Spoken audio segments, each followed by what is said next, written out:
Hi, I'm John Halloran, and we get a lot of people asking where do I store names. And I want to show you that when we hit this name tag, well, it's really not a name tag, it's really a letter someone's writing and putting a name on it. And we did this on purpose, so when you hit this one, we knew you would store names in here, so we left this whole area blank.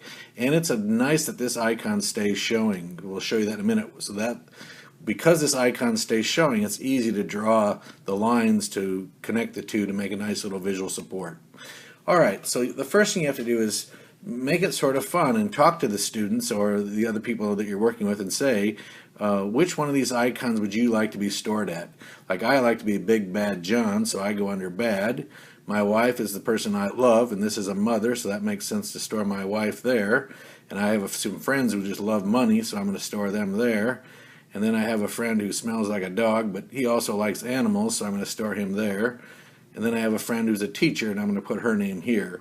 So what I did is I took this little extra step to say which one of these do I want to be, and I spaced those apart on purpose, making them far apart to make them easier to learn.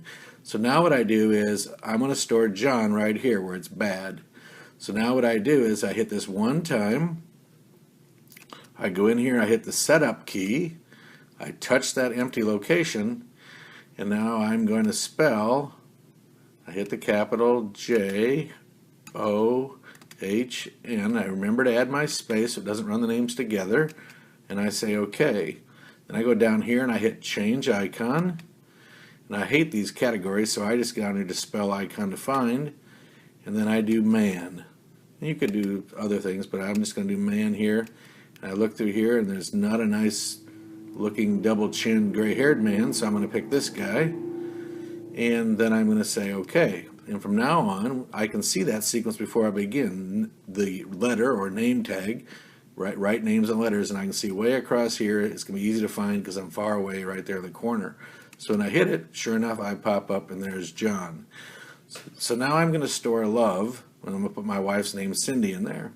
So when I hit this one time, now what I do is I hit this setup key again. And the hardest part is remembering where that is. Sometimes you have to put your finger there or something. And now I'm going to store the word Cindy.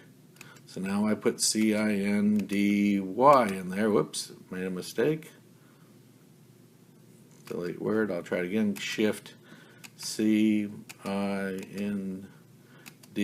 I remember to put my space. I'm having trouble with my clicking. C-I-N-D-Y. I remember my space. I say OK. I want to pick a picture of a woman, so I go spell to find. You only have to spell the first three letters or so. Then I find a nice picture of a pretty young lady. It looks like my wife. And I say OK. And some people talk about putting real pictures in here. I like more generic pictures because I'm going to meet a lot of Cindys in my life. And you can use the word John from everything from going to the bathroom in the John to working on a John boat to eating Long Johns. And the more generic the picture, the easier it is to generalize for the child. So if this is a real picture of me, it'll be hard for him to use that for another John. I also disagree, I know there's a lot of people that do this, but I disagree with putting John G and John D and John C in there because you're going to run out of space, and it's just doesn't make sense to do it that way, really. If you really think about it, that would be a single meaning icon that would be hard to use for anything else. Now remember, we took this little extra time so I can see the sequence before I begin. I can see it's going to be this plus the mother holding the baby. So when I touch it, I already know where I'm going to go to say Cindy. That's now I want to show you how great it is to make a visual support, how easy it is. I shouldn't say great, how easy it is. When making visual supports, you hit this, and this is the screen I want to capture. So you see what you want to capture first. So I'm right here. I can see the first button, and what I want to do is be able to draw a line from here to John, to draw it, to make myself a label I can put on John's seat at the table, or maybe I could put that screenshot on his desk, so every kid in the class has a screenshot showing them their name. And maybe one something I'd really love you to do is make a book that they take home has a picture of John on half the page and the other half has the screenshot for their name. So here's how you capture a screenshot. All you do is hit the first button. I'm using the Pass software. I go up here to Tools and I say Capture the Screen. And then I name this. I'm going to name this one John because that'll end up being my page, and I say Save. I'll replace it. I've already done that once.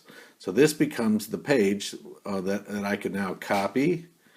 So I can copy it, or I can go in here and I can open with, all I did is right click to get it, I can open with Paint, and once I open with Paint, now I can go up here and grab this line right here.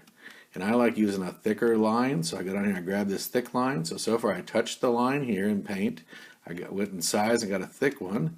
I like red, I don't know why. And then I draw a nice thick red line from here over to John. Then I go up here and I grab the circle. And now I'm going to start kind of in the corner away from John. And now I make this nice little circle. I like to add one more thing. I'll go back to my lines. I could have done this first, and now I make these nice little arrows like this. And I'm not very arts and craftsy, so I know a lot of people are a lot better at this than I am, but if I can do it, anybody can do it.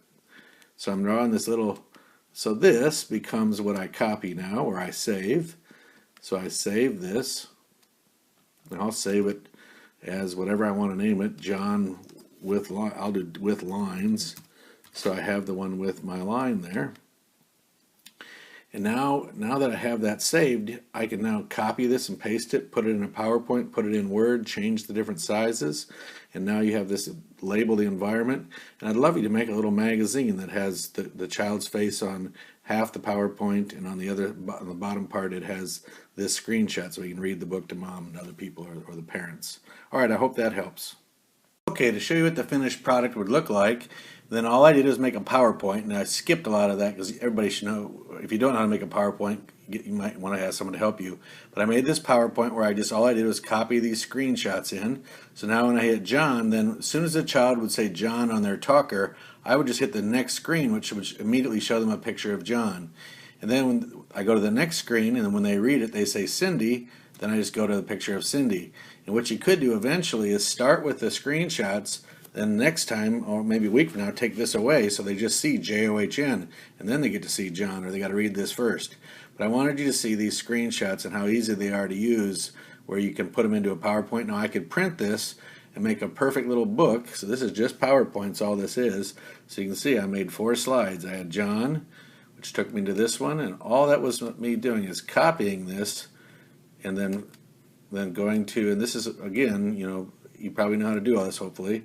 You can make a new slide, and this is where you just paste, and then you can paste and change the different, if I want to make this smaller or larger, I could have done it this way, but I like the screenshot to be sort of large.